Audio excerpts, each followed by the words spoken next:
Hello there everyone, welcome back to our channel. In today's video, you are going to see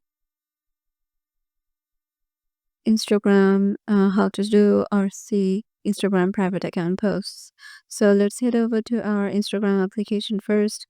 Once you're there, make sure you're logged in into your desired account and then head over to your profile. And if you find any private account like in here, so as you can see, this account is private and we cannot access that or see their photos or posts. So what we need to do is go back and head over to the search section.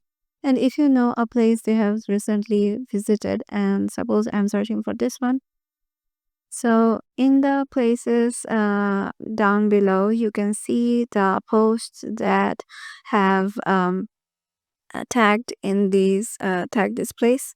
So whether our account is private or not, if they just tag any post with a specific place, then the post is saved according to their place in, and you can search for it and you can see the post. So yeah, this is how you can just see Instagram private account posts. Hope this video helps you out, and we'll see you in the next